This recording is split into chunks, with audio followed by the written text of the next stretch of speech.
Thanks for watching The Instant Reaction. For full episodes of the Cannon Podcast, sign up as a YouTube member on this channel or go to patreon.com/thecannonpod. No, that's ridiculous. That is so poor on so many levels. Look, at the end of the day, I don't think it was good enough across the 90 minutes from us. Naive at certain times, but mate, I've not seen a clear penalty. Neuer moves to Saka. Does he throw himself into the challenge a bit? Absolutely, but it's a pen every day. Every day it's a penalty. I have no words. I have no words. It's a pen. It's a pen. It is completely is a pen. In what world is it not a penalty? Yeah, I have no idea. Neuer moves to Saka. Does Saka throw himself into it? Sure. So does every single player on the planet. And it's beyond comprehensible. It was clear as day. I don't know how much you can focus on something like that, but mate, it's disappointing. It's disappointing for a lot of reasons. I think that Arsenal gifted Bayern a way back into this tie in general. I think that there were some positional stuff that we need to talk about, because I think there were some players that I think, looking back on, I didn't get the lineup I wanted. So I was frustrated in a sense there. But in general, the one thing I will say is brilliant for the boys to come back. The character to come back into a tie that I think you're losing is brilliant. And, a lot of people are talking about Champions League heritage and experience. I'm sorry. But, I think the substitutions were very good. But in general, I'm left very flabbergasted that we've allowed Bayern a way in, because it just felt like we gave Bayern a reason to fight in the tie. In general, I felt like Arsenal were better for a majority of the game. And I think there was an issue in terms of tempo in the midfield as well. But beyond being potentially gifting goals, I just think it was it's really tough to compose yourself after kind of a last minute way that these things decide. We'll discuss the game. Right? I have to. If the William Saliba one is a penalty, that is a penalty. The William Saliba one is soft, by the way. You might argue it's a penalty. That's on the edge. But if the Saliba one is a penalty, you have to be consistent within the game. It is a foul in the box. Neuer moves towards Saka. It is a foul in the box. It's a pen. We can move on from it if you want. Stop arguing whether or not it's a pen or not, because it's clearly a pen. No. Because what we're going to talk about, and we should talk about this, because what we're going to talk about, or what I want to talk about, is moments in a game. That's what I want to talk about. I'm just going to mute you just because of the noise in the background. What we're going to talk about is moments in a game. Okay, that is for me a lot of the analysis. I want to talk about the structure. I want to talk about a lot of things you were just talking about. I think it's important. I'm not sure we got the lineup right. There's a couple of things I was pleased with and a couple of things I'm not pleased with. Okay, fine. But I'm going to talk about moments in a game and how Bayern managed it. Okay? That is a moment. So we can't, for me, you can't just put that away and go, oh, well, that's a really, really key moment in a game. Look, I think the frustrating part for me is because I feel as though Arsenal gave Bayern goals throughout the match. And I think in terms of our play, there was a lot of stuff that we did wrong. But I mean, at the end of the day, mate, like, these are moments. These are moments in a tie. These are big teams, and they do count. You can't just throw away a penalty shout. I think it's difficult for me because I feel as though no matter how much outrage that there's going to be, there's nothing that you can do to fix it and to stop it and to change the outcome. So ultimately, you're looking at basically a goal that's taken away from you. But also, I think there's more to talk about in terms of Jorginho inclusions, in terms of the Kivior defending out wide, in terms of how he performed against Sané. Is there a question that David Raya should be coming out that far? I feel though he's done that all season, and there was just a miscommunication. I'm more angry in terms of what Kivior has done in possession. But again, it's just difficult because I think the emotion after a game, you're sitting there saying you feel cheated. You feel cheated despite all of this analysis, where I still, hand on heart, felt that Arsenal didn't do enough to win the game, but I don't think they did enough to lose a game. So maybe a draw is a fair enough result. It just seems as though that we were really naive in the middle of the park. Some of the things that we know about Arsenal, in general, in terms of the second balls, were something that I didn't expect. I don't think that Arsenal performed well enough in terms of controlling the middle of the park. And I thought that Bayern, ironically, actually presented a really good defensive challenge. I don't think they've done that all season, but they were really disciplined in their blocks. So, in general, I think you have to say that you walk out okay despite the feelings of being cheated, but there's a lot of stuff that I feel that we could really work on, because some of the patterns that we've done were definitely not Arsenal of this season. And you could argue that's been a case in terms of the Champions League in general. Hasn't been vintage Arsenal of the season, but in general, I just felt that the boys deserve more. And I do want to talk about Jesus, because I felt like, what a cameo. That was probably one of the best minutes I've seen from him post-injury. And he seems to be building in the last couple of weeks. And I'll just be honest, I'll throw it back to you, mate. I don't know why he didn't start personally.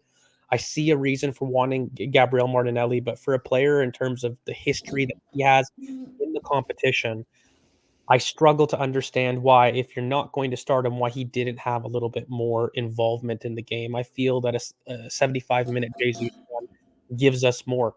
But yeah, I feel gutted. I feel gutted because I feel like there's some people out there. Saliba, I don't think, had the best of games in terms of composure again. And I think that there's just some people that, as a whole, performed out of their skin, and not in a good way, in terms of performing a little bit opposite to what we would assume for them all season. But yeah, mate, that's kind of the frustrating part of all this.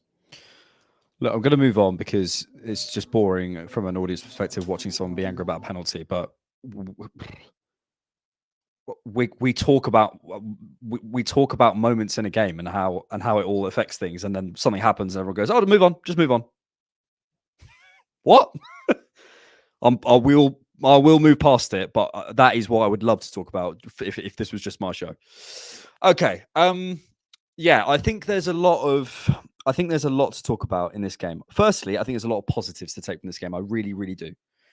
We came out there, and in terms of, I'm sure we'll look at the numbers later. I think we're better in terms of the numbers, in terms of final and third entries, in terms of box presence, in terms of all that underlying stuff that we love. So no problem. We sort of knew that.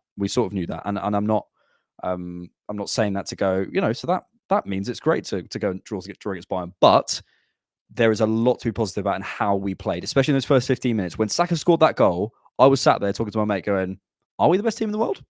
Like, straight up. It was one of those moments. So I'm really, really pleased with that. There was some periods of that game where we looked really, really solid. We crammed Bayern into their half. We kept them there, and we did really well. What Bayern did this evening so well is win the second ball and go forward immediately. Not win the second ball and play back, not win the second ball and reset, win the second ball and go forward immediately. That is what they did time and time and time again this evening. And when they transition, because they're so used to it, they're so good at it. They're so quick. They know exactly where they're headed. They know which spaces to attack. They're running into which holes, the holes that you don't want them to, all that sort of stuff. So I'm pleased. So I'm just going to mute just because of the background noise. Sorry. I'm really, really pleased. There are, however, a few concerns. I was concerned how many men we committed forward to our press. I think the word naive is going to come up, and I don't know whether that's fair, but I was surprised how brave we were, to be honest, against a team that transitioned that well, and I think it hurt us.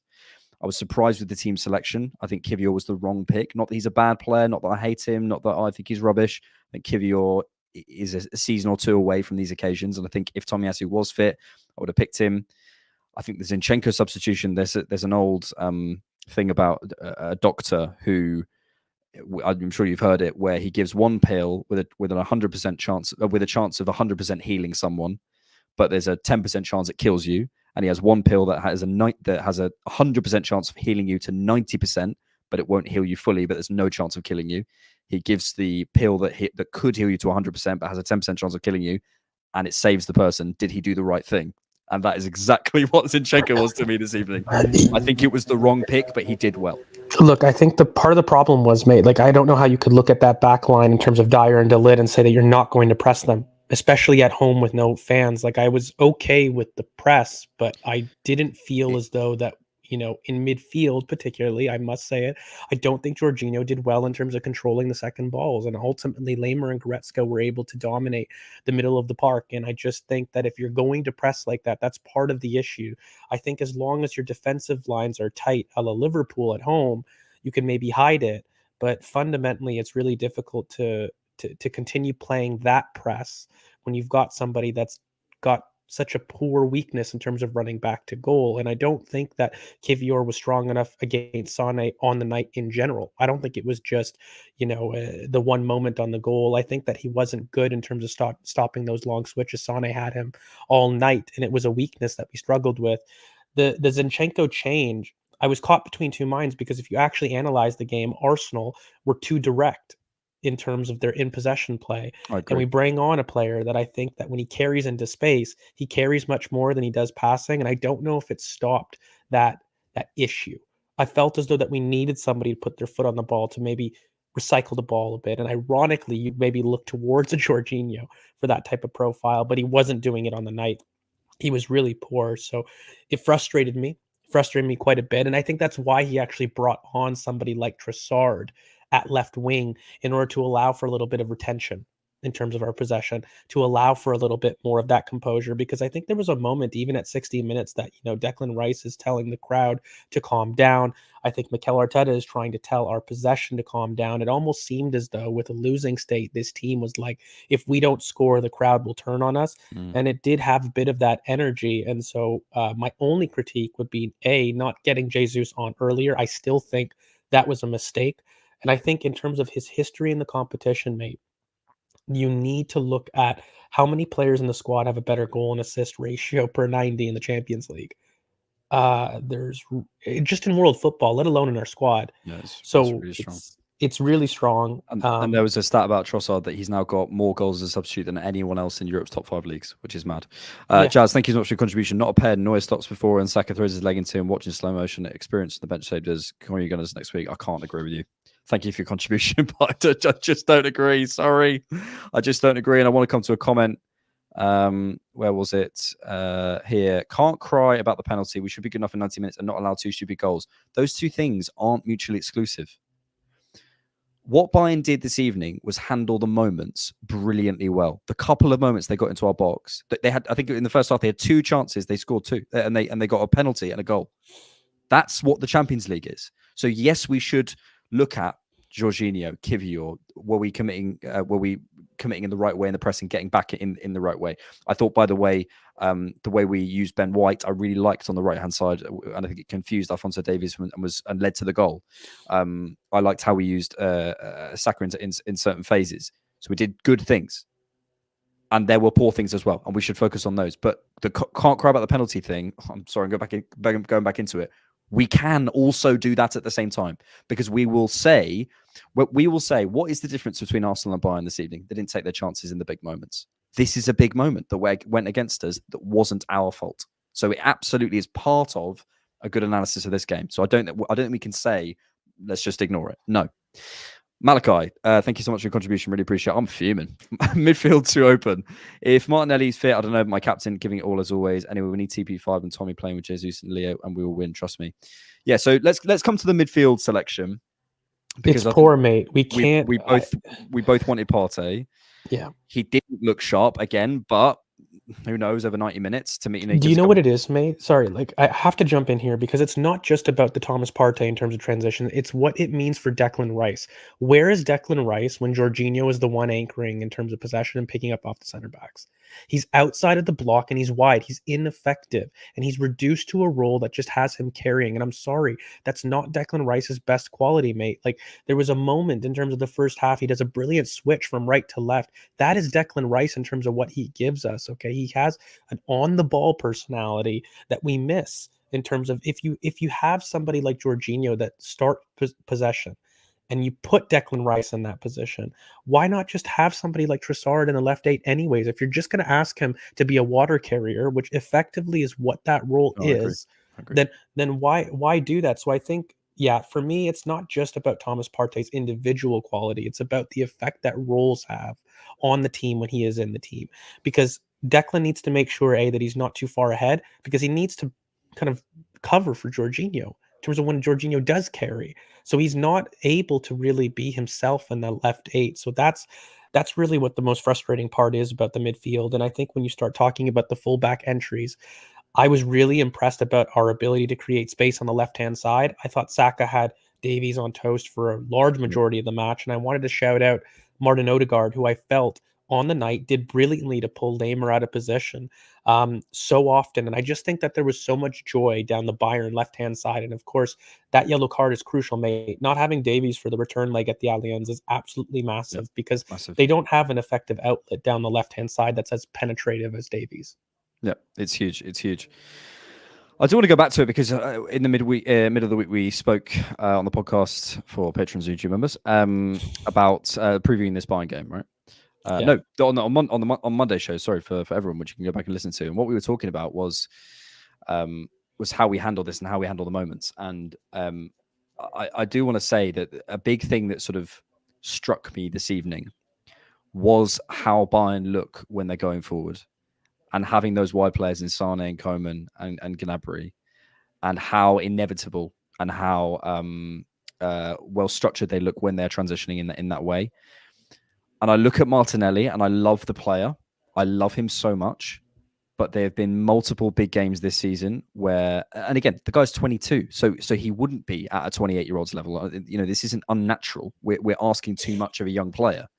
But to me, that level of inevitability that Bayern have, 2 chances, a goal and a penalty, that's what we're missing. If we want to take the next step tonight, which is what we always talk about, you know, how do we get Arsenal forward? How do we improve?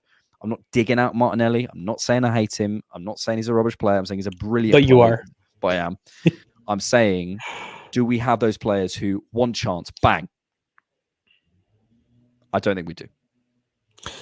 Yeah, it's definitely a frustration that we both have called for. I think not even just in the last couple of weeks, months. I think we called for it at the beginning of the season.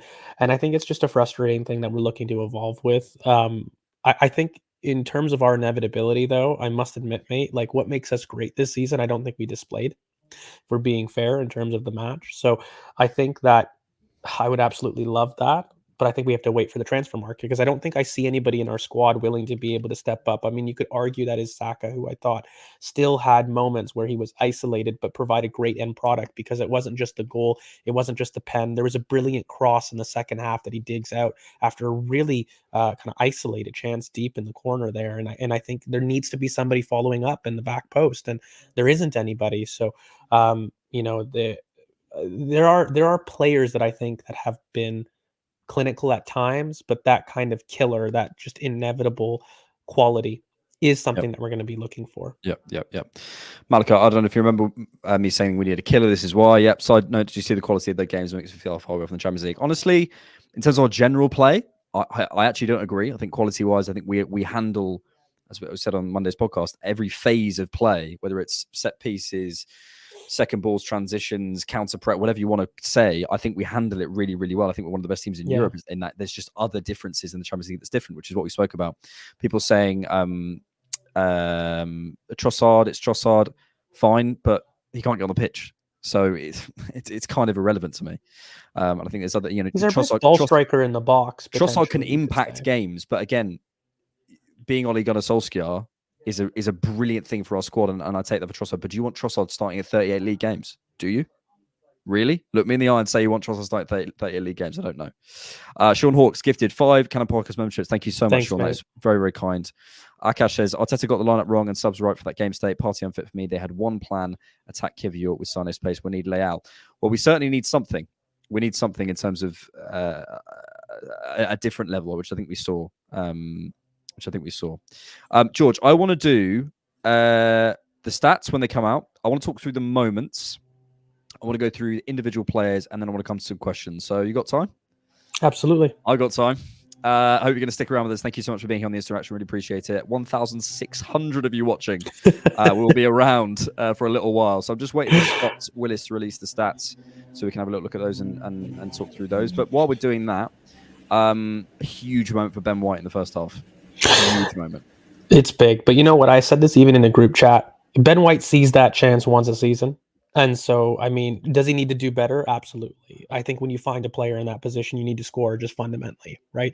But I'm not going to be criticizing a fullback that sees that one chance every season. And I think in general, he had a brilliant game himself, one of the few composed in the back line. He was probably the most composed in the back line, and in general created quite a bit of chances. So I think Ben White continued his good form. I think he was the best defender in our back line today. Yep. Osman Rivera, have to mention how it irritates me seeing our supporters leaving the stadium before added time with 5 minutes to play after we've equalised. Yeah, fair. I mean, some people need to get home or traffic or whatever, but it's one of those things. I think, yeah, thank you so much for the contribution, Osman. The next thing maybe we should talk about is the Gnabry goal. I have to say, the desire to pin this on one person is very English. It's very English football. They're on comms going, oh, it's got to be David, right? I mean, the whole Matt, you won't have known this, but Ali McCoy's in the comments. Let me know what you thought of Ali McCoy's.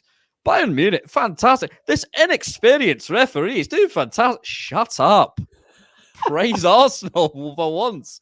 But I have to say, they were trying to pin it on David Raya. I thought, look, these types of moments, the Ramsdale moment against Brentford, that's Ramsdale's mistake. Bish, bosh, done. Fine. This one, to me, was Gabriel should have dealt with it earlier. Kivior's positioning wasn't great and he shouldn't have been on his heels. David Raya probably could have been a little bit deeper for Gabriel and maybe could have dealt with the shot better. Ben White arguably could do a little bit better. Declan Rice probably slightly misreads the situation. Saliba could do a little bit better. And it's also from Bayern a really, really good bit of play. I don't like this desire to constantly put it onto one person. It's a catalogue of errors that we accept as a team. You know what? I'm not upset about how high he is. I'm upset about the clear lack of communication. David Raya doesn't shout that it's his because Gabriel, there's an indecision there. There's no one taking charge there. And I think David Raya has been the most proactive keeper in the world, bar maybe 3 keepers. So I think he's been doing this all season in terms of coming high. So I don't think it's a matter of him maybe being deeper necessarily, but it is if he's going to be that high and that aggressive, he needs to shout, Gabriel, get out of the way. It's mine. Like, he has to be authoritative there. I agree. And Alex Osborne says Raya was a mistake which started a chain of events. But by that logic, the first mistake is always the most important mistake. I just think it's the easiest one to deal with. I think Kivior is lazy in terms of sticking a foot out. He's not on his toes in terms of, being able to receive the back pass from Gabriel, who then takes responsibility after nobody doing it. And then from the through ball, there's even a moment in terms of where I feel as though Saliba could probably do better in terms of going to ground at that moment when he does. But I do think that you stop that chance quite easily in terms of clear communication. And I think they've got that right all season, but I think in that moment he hasn't. And so it's poor, but I mean, there are other mistakes along that passage of play as well. It's not just one. I do think personally, I must be fair, it's the biggest if I was going to categorize who's most at fault. I think between the two, because I don't think Raya's alone. It has to be with Gabriel. Like I know he's listening, but they've got to communicate whose ball that is. But you can clearly see there's an indecision. Gabriel makes a motion to go for it. Then he looks up and he's like, oh, do I leave it? Oh, wait, you're not coming for it. Then I will recover. It's just poor. It's just poor. I don't think we've done that. When you said listening for a moment there, I thought you meant as in listening to the podcast. Just imagining the boys in the changing room after Arteta's just finished. Like, still the instant reaction, boys. But his budget says, have other teams figured out a way around our set piece price? We haven't scored from a dead ball situation for a while now. I'll come back to this. We'll finish on the. I thought we were incredibly close on that, so I can't wait to talk about that. We'll come back to that. Was it a penalty, William Saliba, in that moment? Here's my deal with you. You know what I'm going to say. You know what I'm going to say. If that William Saliba moment is a penalty, which it's very soft, but fine, you can give it. The Saka one has to be. Because it's a coming together of legs. Even in the worst version of Saka's looking for it, which I don't think he was, it's a coming together of legs. So for me, look, it's contact. I mean, I'll be honest, I think Saka's looking for the penalty. I definitely think he throws his leg into it, but Neuer also throws himself into Saka. So I think if it's a coming together and you're looking at contact, that's the consistency that I think is frustrating between the two. Look, I do think it's a pen on Saliba. I thought that, for me, I think he needs to He was a little bit jittery though, mate. Like I think Saliba went into challenges a lot more than he has done all of this season. Again, he's one of Yeah. those players for me that looked out of his skin. I He's get, but normally so again, as well, Joe, composed. because remember we spoke about this after Porto. He looked a bit Yes. nervous against Porto as well. But he's showing his age, and I don't know why that's a bad thing. He can still be one of the best center backs in the world and still show his age. Like, how young is he? There's moments that he was rash, but am I sitting there hammering the player, the potential, or the ceiling, or even his performances this season? No, I'm not. He's still one of the best performing center backs in the world. He's still absolutely one of the best performing Arsenal players this season. He's had a tough moment. He's learning. He's taking these situations on board, and he's trying to learn experience, and that's about it. Bad news, though, George. You're Canadian, so you can't say mate. Bad news. Or the other UK slang Or the other UK that I've now If you missed this, George thought the word that rhymes with hash and starts with G for a lady's parts was UK slang for like talking rubbish, which I think is absolutely hilarious. Okay, let's do any more incidents we want to talk about? Do we have the stats while I think about an instant? Because I do think I wanted to talk about set pieces. There's people waiting for you. Seriously. We'll come back to that, but I'm just finishing up on the incident. Come, this is podcast intelligence, George. Come on, game intelligence. We want to finish up on the incidents. Is there anything else? Oh, there's a phone call. There's a phone call. I'm going to see if Scott Willis, busy boy over there in Canada, aren't you? Come on, Scott. There's people drilling in your room. This is a good shout by Milo Haynes, the Harry Kane elbow. The Harry Kane elbow. Yes. I don't know, mate. I mean, when I'm looking at that, it's deliberate. He looks at him, he looks to find Gabriel, who clearly they've had a bit of afters throughout the whole game. Is it harsh to be on a red card? Potentially. But in terms of, if I'm just being fair, he's looked to injure. He's looked to do it. It's dirty. And it's an orange, certainly. It's an orange. I've seen that given. I've seen those given as well. I've seen those given. I don't. Yeah, I struggle because he looks back. He looks at him. He looks at him. You can't say. I don't think it's too far to say he meant to do it, but it's also one of those things. No, I think he did. I think he did. I think it's too far to say he meant to do it. It's one of those things where if you've ever played football, you're not pulling out of the challenge, but you're not not. Oh, for me, mate, like playing. I think he knows 100% what he's doing in terms of, I don't think he's looking to like seriously injure him, but he wants Gabriel to know, piss off, stop kicking me. Yep. And he leaves one on him. Yep. Here are the stats. Thank you so much to Forder on Footy. Thank you so much. If you want to go follow at Forder on Footy, please do. Arsenal 2, Bayern 2. XG 1.21 to 1.99. Also that Coman chance where he hits the post. That might have been a big part of that. That might have been a big part of that because, it didn't. Honestly, this is the thing. Again, I feel as though we handled 80-90% of the sort of aspects of the match better than Bayern, but the most important ones they handled better than us. So it doesn't really matter. Expected threat 1.42 to 0.85. I think that seems about right. Possession 59.1 to 40.9. The only one that matters. We're back on dominating the one, baby. The one. Let's go. Go Cubs. Go Cubs. Go Red Sox. Defense, is that what you guys say? Defensive action height 59.4 to 34.4.2. Yeah. I mean, look, field tilt is obviously the most important thing ever. Are you surprised by any of those stats? No, I was having arguments with a lot of people that despite people being very nerve-wracking about gifting goals, Arsenal absolutely dominated quite a bit of that final third play. And I think there was a lot of, especially the expected threat is no surprise to me. I think we had much more of the dangerous actions. I can't wait to get onto the set pieces because bar the Ben White chance, bar the points in terms of us, scoring our 2 goals, I do think that the set pieces were something that we really dominated. And I think we're very unlucky not to score. There was twice in the first half that I just feel like we could have done a bit better where the ball's doing a little bit of ping pong. But I think we did a brilliant job in terms of pulling out their zonal marking on set pieces. So I was very surprised. Go on then, George. I've cheered up now. Can you feel it? A little bit. If you skip back half an hour to the beginning, I'm like this.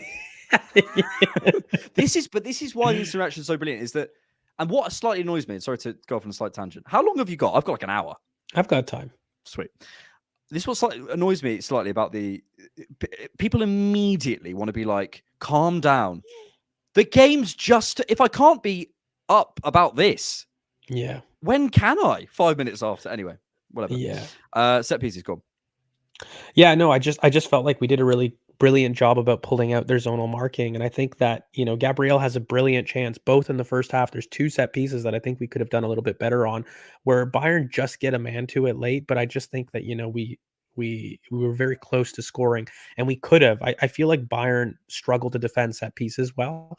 So I think in terms of the story of the sec to look forward to in terms of benefiting, am I worried about us not scoring? It's difficult when you're the best set piece team in the league.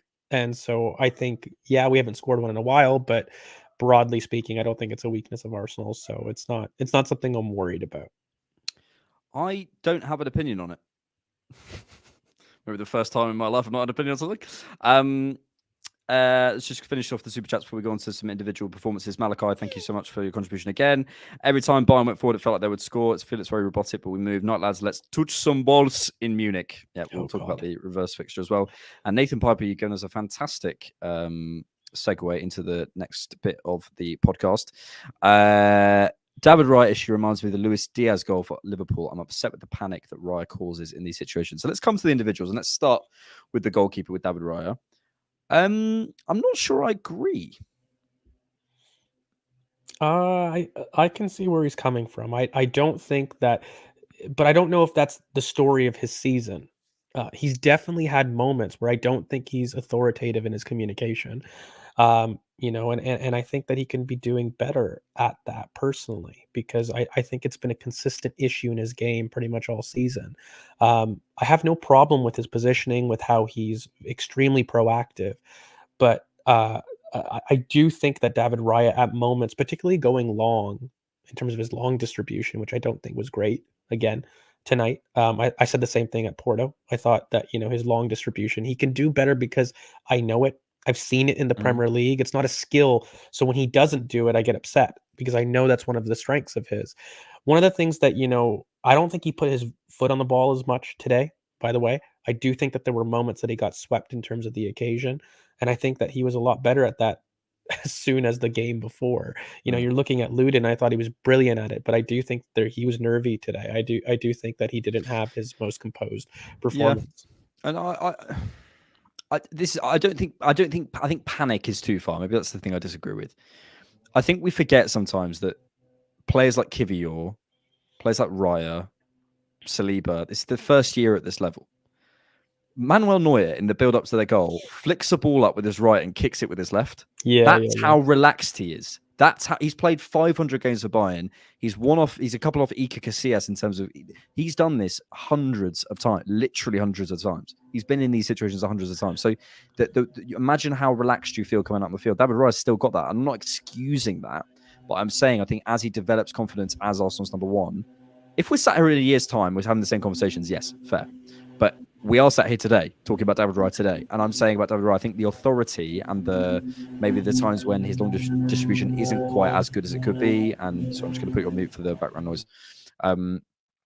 When his long distribution isn't as good as it could be, and when maybe he isn't putting his foot on the ball, which I don't disagree with, for me, I think we do have to factor that in. I'm not saying it's good enough. I'm not saying we should accept that level of performance, but I think we have to factor in that this is the first year. And for Saliba, for example, the reason I'm not killing Saliba for being nervous against Porto and Bayern, from what we can tell, is because fair enough. Do you know what I mean? Like it's fair enough. He balances it, because if you remember, I think at Porto he was okay, and then the first leg was something that he struggled with again, and then he responds. So I think the biggest thing that you got to talk about is his response, and his response, generally speaking, has been excellent. I think since Luton, when he makes that really poor error, he's gone on to be one of the best goalkeepers in the league, and he's been absolutely elite in terms of his form. Porto, I mean, the last round of this. That's exactly what I mean. I think the first leg he struggled, and then the second leg he's brilliant. So I'm not worried about his response, but I do think he didn't help the back line that in general, to be fair, we're all nervous. The only one that I felt had some level of composure was Ben White. That's it. Yeah. Look at us, just connected. Yeah, let's talk Gabriel. I thought Gabriel handled the situation okay. I didn't think he had a particularly brilliant game, but also didn't think he had a particularly poor game. I think he was up for the occasion as I expected him to be. Handled his moments well, defended well, was a good box presence for us, and had a very Gabriel game. That wasn't a particularly up or down game for me from Gabriel. Yeah, I mean, I think in general it was okay. He dealt with Kane, generally speaking, very well. I don't think that Kane. There was a lot of times Bayern tried to go long in order to get Kane involved and get their outlets involved, and I don't think he had very much joy. So I think Gabriel was definitely the better of the performing center backs. I would agree. But fundamentally, I just think in terms of Gabriel, I didn't see enough of his between the line passes that I was hoping to see. Like, I don't think he exerted his in possession qualities enough that we've seen this season. But I think he was probably next to Ben White in terms of if we were going to rank our defenders. I think it went Ben White, Gabriel, then I don't know, Saliba, Raya, Kivior. In terms of so you hate best Raya and choices. Saliba and Kivior. That's what you're saying. Absolutely. Just quickly before I'm going to end the poll now, we've had 1,730 votes on was it a penalty. Have a guess on the results. Are we saying it is a penalty and it's 60-40? Was it a penalty? Yes has received 69% of the vote, and no has received 31% of the vote. Honestly, I would expect that to be about 90-10. So that shocked me. I'm going to end that poll there. Thank you so much for everyone who voted. Let's come on to Kivior. We spoke about him a little bit earlier. He deserves more criticism. I'll be honest with you. I think, look, he had come into it with a brilliant set of form, and you don't have to kill a player to critique them. But just fundamentally, he was so poor in his positioning when pulled out wide against Sané that I think it was very frustrating. I think he grew into the game in terms of, starting to have moments of possession where he was influencing things, but just generally speaking, his possession, and especially the way that he was positioning himself was very naive. And so I think Kivior on the night struggled quite a bit. I don't know if we had enough fitness from Tomiyasu to really push that, but I think he showed up isolated and he looked weakened. And I think Bayern saw that weakness and they really tried to float balls to Sané consistently because they could see that matchup. And it was a moment of weakness for Arsenal. I don't think he contested aerially very well as well. And I just think that generally speaking, his positioning is what I was most frustrated with. And it dented his confidence in possession as well. There was none of those floated balls in behind for Martinelli. Our left-hand side was quite blunt. So I think in general, maybe he's not helped from being subbed. He really needed to continue playing potentially, but I think you expect more, right, mate? Like, I mean, it's not. One of my favorite things about you is sometimes you read a question and then you'll incorporate it into your analysis thinking, I can't see the question. Ahead of the game, sir. Ahead of the game, baby. But no, I don't think that he needs form though. I think that's too much of an excuse. I think he has been playing too good. You actually denounce his quality to that, in my opinion. What do you think the thinking was behind Kivior? If we're assuming Tomiyasu was fit, and we know Zinchenko was fit, and obviously Timber's not available, but what do we think the thinking was? Well, I think the thinking was that they didn't expect Coman to start. And so if you're talking about Sané, you're looking at a player that isn't as explosive as that outlet. So you're not as desperately looking towards Tomiyasu to lock up 1v1. And I think what you're hoping for is Kivior to provide you some thrust to get Martinelli inside and get inside closer to goal. I think that's what you're looking for. And you're looking for some of those penetrative passing that Kivior has had. So I don't know about that. I think we were looking for a bit more dominance, generally speaking.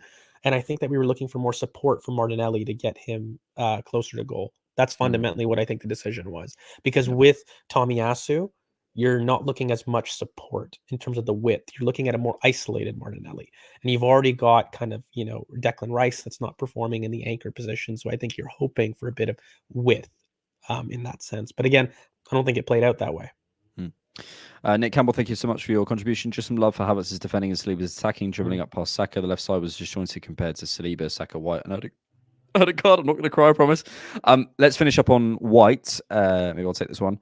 I think I I was really. It was nice to see White used in a different way and build up a lot higher than he is normally. Not necessarily in the three. I think it forced Davies and who was on that side, Canabry, to start off with to drop back a little bit and maybe disjointed their press. I'm not sure what they would necessarily would have done. I liked how he stepped in field. I like how he connected with Saka. Those sort of inside passes. White is so good at that now. Those kind of inside and I used to think when he stepped forward in the sort of early years when we were getting that triangle going with Saka and Odegaard, I felt as though White was probably the one with the least ideas. He was always the wall pass. He was always the give it to White or give it back to you. No problem. And he's in the right positions, but he's not got the ideas. He's bringing ideas now. He brings ideas to the party in that three. And he's running beyond. He's playing the slip balls. He's making the runs. He's almost looking like the attacker in that phase, and he's improved so much as a right back. So credit to White, and just another performance, knowing that this guy has got an injury, is playing through pain, and is putting in the performances he has over the last since January, with the criticism on him. I mean, mate, this is a player. This is a player. I'd love to hear your analysis, George, but you're on mute. I feel like when I look at Ben White, just in general, I feel like we're looking at a player that's going from strength to strength, and I think he's injured as well. Like, I mean, in fact, I know he's injured. He's been strapped up for how many weeks, and I just feel as though nothing really phases him. He's constantly somebody that will rise to the occasion, and I think, by the way, it goes unnoted. He was up against a very good winger in terms of Serge Gnabry coming into the game with a lot of form. A lot of Bayern fans will tell you that Serge Gnabry was in the best form in terms of their wingers coming into the game. And absolutely classic. Those hamstrings go. That's been Gnabry's problem the whole time. It has, and I thought he did brilliantly though. Like, I don't think that he was isolated, and I think that his 1v1 defending, maybe it's form related, but I think it's really improved in terms of the last couple of months. I think he's really shoring that up. Yep. Koyomi, 5 in the morning in Thailand, can't effing sleep. That pen not being given is so frustrating, but overall we aren't good enough. Koyomi, thank you for your contribution, but I'm not sure I agree. I think we'll come to it in our maybe closing thoughts. We'll come to back to this at the end, but I think it's what specifically aren't we good at? We're good enough at football, mate. The coaching ideas aren't the problem anymore. They aren't. They really aren't. So we'll come back to that. So we've done the defense. Let's move forward onto the midfield. This wasn't a Jorginho game again, was it? I've been really arguing against his use for the last couple weeks. But because we've talked about this a lot, and I want to be clear on this. When I imagine games, the City game and that Brighton game, I imagine the game to need Jorginho, but neither of those have needed it. And this third one, this wasn't a Jorginho game even in my mind. Do you know what I mean? So I'm shocked that he started again. Do you think this is just Arteta trusting him in the big games? But I can't. That's such basic analysis, to be honest. It's such like, it's just, I think he's just trusting him in the big game. Arteta will think what's the most suitable game for this player. So why does he think it's suitable for Jorginho? I don't know. I think it's difficult for me to answer because I'm not Mikel, and I mean fundamentally, the only thing that I kind of am different with you. I know, shock, but the big difference. Just as handsome. Oh, thank you. Look at that, guys.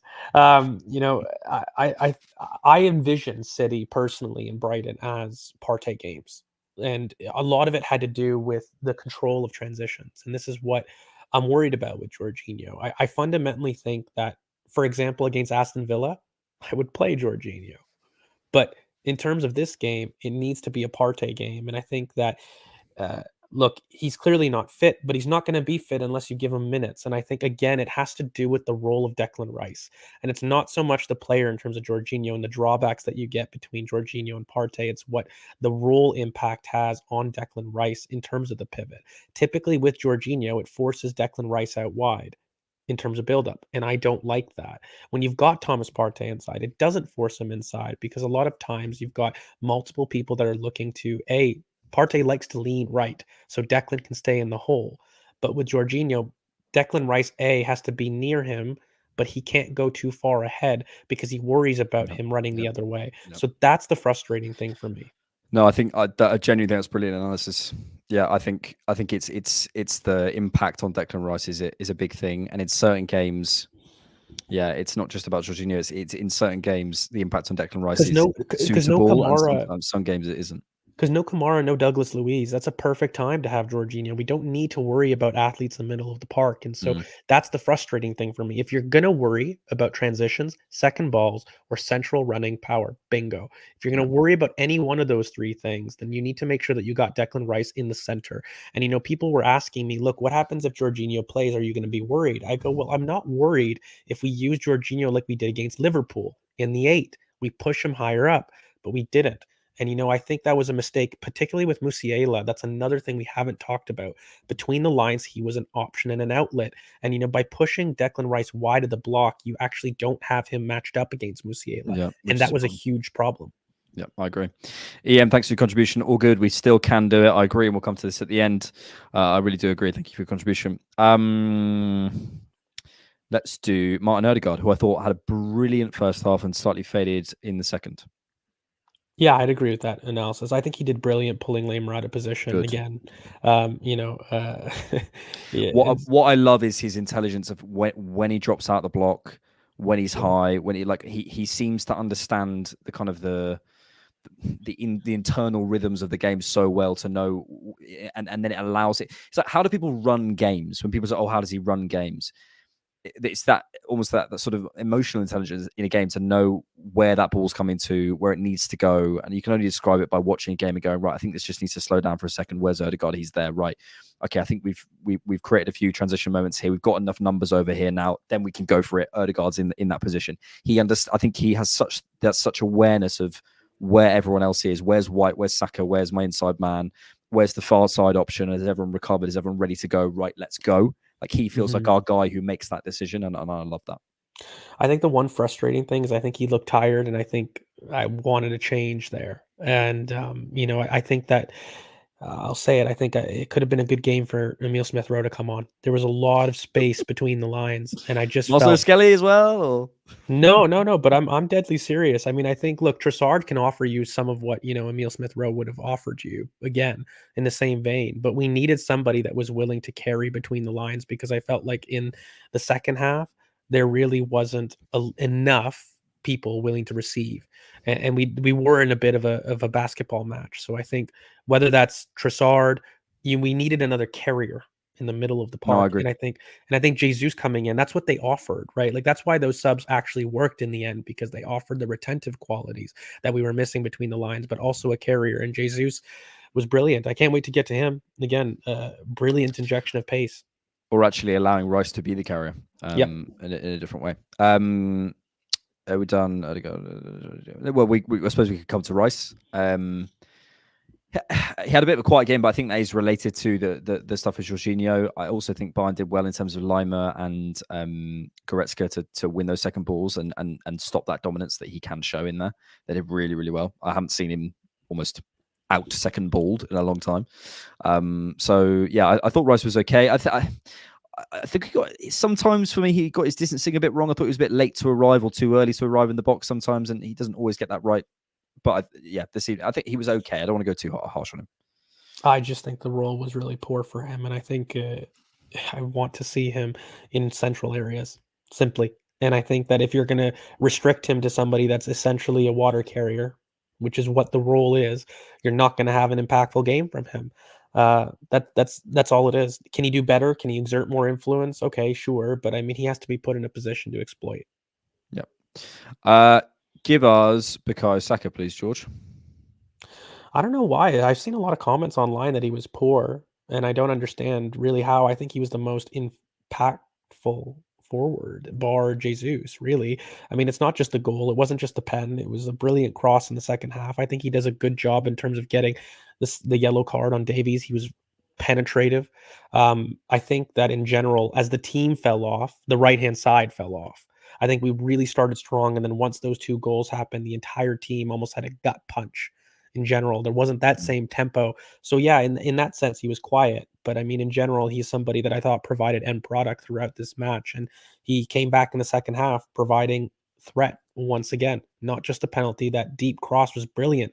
Why is there nobody attacking the back post? Again, maybe more calls for the 6-yard box demon that I keep saying that I think we need. But, in general, I thought he was impactful. Yep. Martinelli, I thought... Quiet. quiet, ineffective. Yeah, but I do feel sorry for Martinelli. A lot of our play, he doesn't have the same associative players on his side. He has Kivior and Rice, who's got other worries in his mind, and he's not given the same sort of outlet and sort of tempo around him. I think he could have done better in moments. I think he was a bit shoot on sight for me at times. There's a couple of moments he just got it and shot straight away. I was like, take a chill pill. I think sometimes he can believe in himself a little bit more. I think there was a few moments where Davies was quite out of position and Martinelli was up against 1v1. I thought, go for it. Take him on the right. He's done. So, at times that is there. I think my whole thing with Martinelli, actually, also ironically with Smith Rowe, is these are very, very young players.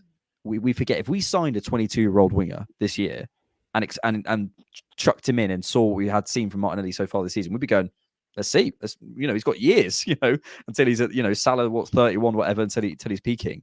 We're asking generational linear development stuff from Bukayo Saka over on the other side from Martinelli, which isn't fair. It's like seeing Messi come through and asking Bojan to be the same. It's like, mate, you just can't be the same. It's okay. You're gonna have to take some time.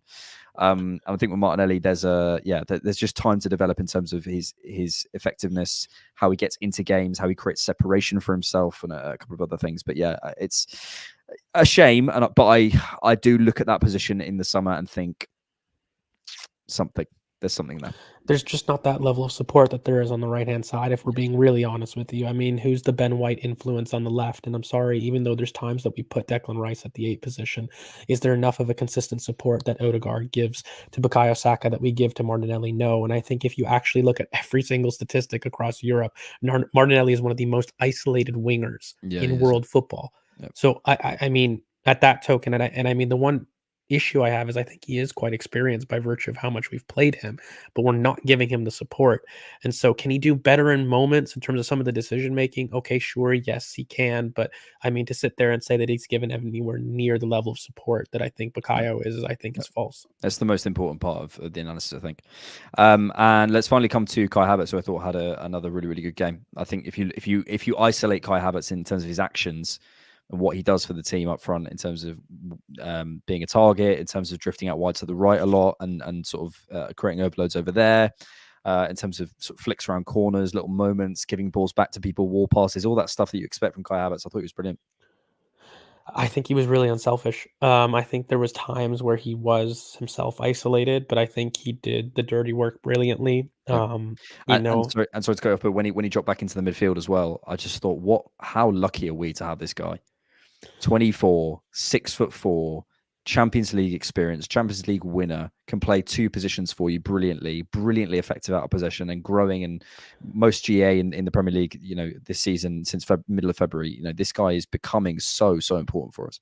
Maybe a little bit out there, but I would love to see him give Bukayo Saka some rest in terms of that simple switch with a false 9 and to see how he does at right wing, because I feel as though he's got the diligence in terms of defensive awareness, and of course he's got the outlet height, and I think that we could really use him not just in the way that we go long centrally, but we can go long in terms of outlets, especially when you're looking at a bombing left back. Like, I mean, I'm looking at Davies and I'm just wondering, can we move Saka inside, get him a little bit out wide, because he's a frame of reference for us to go over the top of a press, and I don't think that always has to be central. But genuinely speaking, I think if I'm really being honest, in possession, there was just some moments that I just feel he was isolated. So I don't think it's his fault, but I don't think he was impactful. And I think that's maybe on us to try to get him more involved in possession, but out of possession, the work rate. And, it's really tough to criticize him as a player because you see the work that he puts in.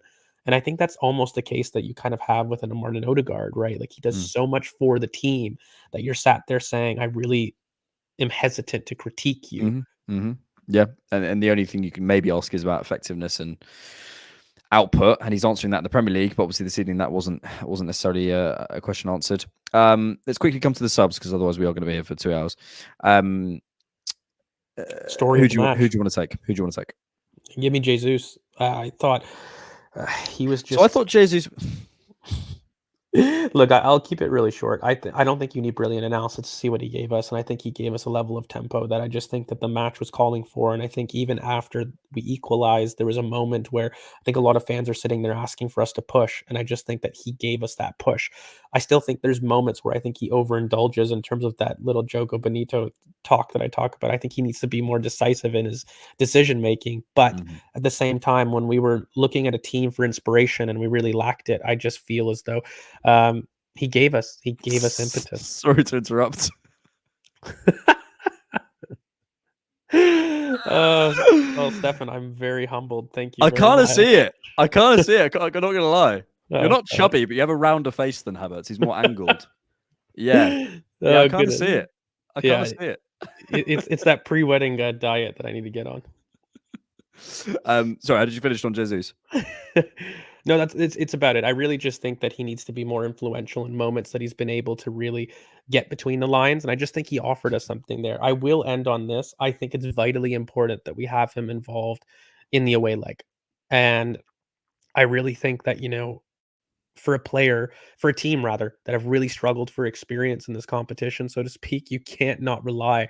And is this one of the first times that a player that did the press conference didn't play? I was maybe, thinking about that, which maybe, is really strange to me. Yeah, no, it's true. It's true. Zinchenko, I'll take him. I thought he had a lot of influence, but I agree with what you said earlier in that he had a lot of influence. He did well defensively, but two things. Firstly, I'm not sure that's what Arsenal needed. What I was feeling at half time was we're the better team here.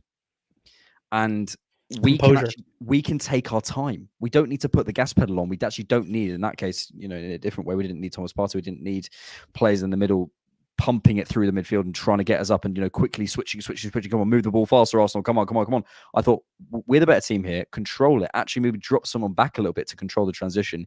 Keep them in the final third, and we'll get that goal. So I wasn't looking for Zinchenko personally. It's what I said earlier. Defensively, if that had gone wrong and Arsenal lost 3-1 this evening, or even, God bless us, 4-1, and it was Coman skinning Zinchenko twice, that is that's a head scratcher. That's a head scratcher from Arteta. It went okay, but does that make it the right decision? It's a separate question. So I found that a really bizarre substitution. I thought when he came on, he did well. And did Zinchenko stuff, was available in the first phase, composed us, had some nice balls, has nice balls over the top, which we weren't getting, which Jorginho should be giving us, but wasn't giving us.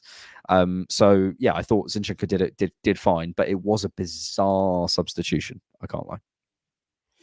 Yeah, difficult. But again, I've been saying this all stream. I wanted Declan Rice in the middle of the park. And I think what you're asking for, by the way, with a natural recycler is what you get with Declan in the 6. And so I think the substitution of Tommy had a twofold impact for me. Not only did it help us shore things in terms of our positioning 1v1 against Sané, I thought it would have brought Declan Rice central. And, you would have removed a Jorginho, and you could have put somebody a little bit ahead of the ball in terms of like somebody between the lines, whether that's Trossard, whether that's Jesus, whether that's Emile Smith-Rowe. I felt that was the change that had to do and had to happen. Alex is a proper Elliot from Alibaba lookalike. Sorry. I don't know what that means, but the fact you put sorry makes me think I don't want to know. So thank you for the contribution, but cheers. We weren't good enough, says Marlon Haynes, because we didn't produce enough expected balls touch. I didn't read the whole comment. Yep, very good. Very good. We should come to some questions. Please get your questions in. Thank you. So we've been going for an hour and there's still over 1,300 of you in here. So thank you so much. Really, really appreciate it. Do all that stuff about liking, commenting. Yeah, like, subscribe. Me and George are we're not very good at that, but our Bhavs is better at us. But yeah, like and subscribe and do all that stuff. So yeah, get some questions in. Rice looked tired. I don't know if I saw him look tired necessarily. I thought he looked uninvolved and maybe not as influential, but I don't know if I saw him tired necessarily. Yeah, I don't have an opinion on that. I don't know. Tuchel in his post-match said Bayern should have gotten a pen because one of the Arsenal centre-backs held the ball with their hands after Raya used his foot to pass him. Yes, I saw this. So essentially, the ref blew the whistle and Raya, there was a miscommunication. I think if that's a penalty, it's incredibly harsh. It's one of those. It's just a miscommunication, misunderstanding. I don't buy that at all. I think that good refereeing would be to go, there was a mistake, just go back and restart. That's not fair. Clearly, Gabriel misunderstood what was going on. So I don't know. I can't see that as a penalty. Stefan, you are asking some mad questions. Thank you so much for the contributions, but I'm not sure we can put them in there. You have to. He's contributed. You have to put. You've contributed. I'll have to ask it. Alex, would you oil up George? You know I would, baby. Question: are Porto better than Bayern? No, I don't think they're better. But I think they provided a better tactical performance. And I think that there's better individual quality with Bayern, but I think there was a better team performance from Porto. I think they gave us, ironically, more trouble, but I just don't think that means that you're a better team. Expectations for the second leg, says Alejandro Tiburcio. Finally poised. No Davies is massive. I don't think that, again, they lack a competitive outlet in the same manner. I think that the one thing that maybe that asks the question of is, do they have like a Guerrero to come in, or do they use a Kingsley Coman off the left, particularly with the Serge Gnabry injury, by the way, because I think that looked like a hamstring. I don't think it looked like a very quick turnaround time. So for us, I expect us not to be as pressy, by the way. I do expect us to be a little bit more mid-block in general, and I think that I want us to just be a bit more tight in terms of our composure, in terms of possession. Because I think that, ironically, even though at home you would expect us to do it, I don't think that that we were as composed as we could be. So I'm just hoping that we can kind of return to that away. Yep. I think maybe this is a good place to end. No, let's do sort of closing thoughts in a second. Matt G says, who is our most improved player under Arteta? I'm always going to say Gabriel, in terms of what I've seen from the first part to what he is right now. First moment to last moment. Yeah. That, and also the journey. He's been here probably one of the longest, right? Yep. Who would you rest for Villa, if anyone? It's next week, isn't it? I always think it's 2 weeks. It's literally next week. The Bayern next game. Week. Yeah. That's why I think Gnabry's out as well, in terms of the hamstring and what happened with Davies. So that's big. But who would I rest? Can we see George's setup? So weird. A hard ebony wood wall with a black pillow. Is he in a bed with a wooden headboard? Absolutely, I am in bed. Absolutely. This man podcasts from bed. Can you imagine? You have to go to work. You watching that, you have to go to work. This guy sits in his bed and talks about Arsenal, and you watch it and you love it. Let's do closing thoughts. Let us know your closing thoughts in the comments. We'll come to a few and put a few in. Maybe just sum it up in a sentence. I'd like to go first. I think I look at it this way: we're still in this tie. We are 100% still in this tie. I don't see any way we aren't in it. What's encouraging and also maddening is if you had a pot. You ever had those things where you like put everyone's name in a jar? Imagine like a jar, and you pulled out all the aspects of football, and you had tactics. Okay, let's put that on this side or whatever, or vibes or pace or whatever it is. In terms of all the aspects of a football match that you can control, in terms of who controlled the possession better, who got more final third entries, who got their tactics right, who dealt with second balls better, who all those things, right, and who got the team selection right. If you took out everything you can possibly manage in a football match, I'd say 80-20, 75-25 maybe was in Arsenal's favour. So that is an incredible step forward for Arsenal Football Club. And I've tweeted this today. We're in a Champions League quarter-final, annoyed that we didn't win against Bayern Munich, while in a Premier League title race and we're top of the league. So that is a huge step forward, big picture, and I don't want to take that away. The annoying part is the 25 or 30 that Bayern have are like taking chances, handling big moments, dealing with the referee, the stuff that actually makes a difference in these types of games. That stuff is league stuff that hopefully wins you league titles or gets you certainly close. Let's put it that way. So that's my frustration for this evening. However, we are in a good position, and Gideon, I'm going to highlight this comment. I said to him, mate, I know it's disappointing, but if you told me 2 seasons ago that Bayern would turn up to the Emirates and look like Newcastle, I'd have laughed in your face. And at points this evening, we made them look ordinary. Is anyone sat there genuinely telling me, that Bayern played us off the park? Absolutely not. They did the more important parts of football better than us this evening, which is frustrating. We should talk about. But our coaching ideas, the football team that we are, which is, by the way, the game we're playing, we are better than them.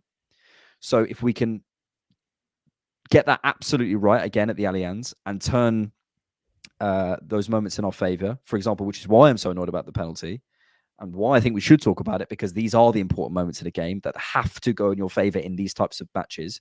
I wouldn't be as angry in a Premier League game. This is the Champions League. It's a different thing. These things matter. If we can do that, I feel really, really solid about next Wednesday. But yeah, closing thoughts, please, George.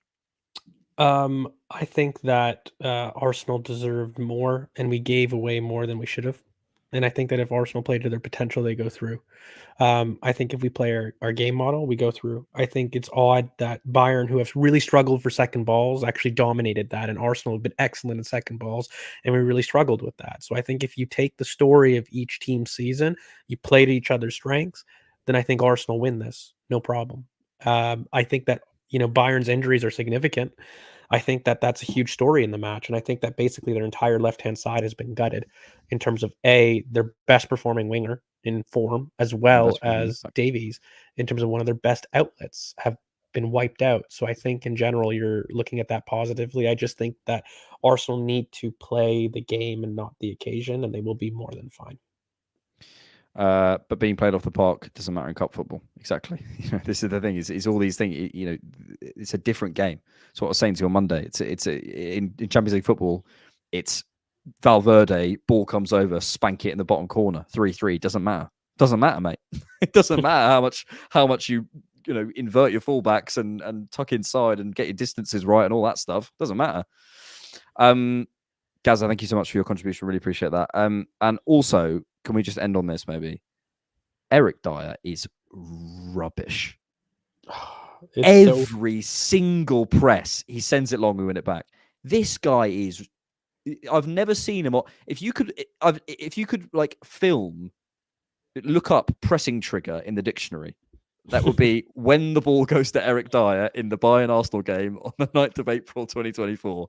That guy is so bad. He gives me hope on glow ups. Hey, if Eric, this is a nice thing to end on. If Eric Dyer can play for Bayern Munich in the Champions League, you can achieve your dreams. Exactly. You really can. I believe in you. You can. I know you can. Whatever it is, that girl you want to ask out, that boy you want to ask out, that job you want to go for, that promotion, you want to go to the gym, you want to start a pot, whatever you want to do, you can do it. Eric Dyer plays for Bayern Munich. It's brilliant. It's brilliant. We played against Tottenham Pro Max, and they're terrible. Right, George, pleasure as always, my friend. We've gone for over an hour, which is more than a record for the instant reaction. Thank you all so much for your super chats. Thank you all so much for being here. There's still 1,200 of you here, which is absolutely crazy. And thank you so much for your time, your patience, dealing with me being so angry at the beginning about the penalty, which I'm allowed to be. And we'll be back on Monday for everyone and back for patrons and YouTube members in the week to discuss the Bayern game. So until then, thank you very much and we'll see you soon. Peace. Peace.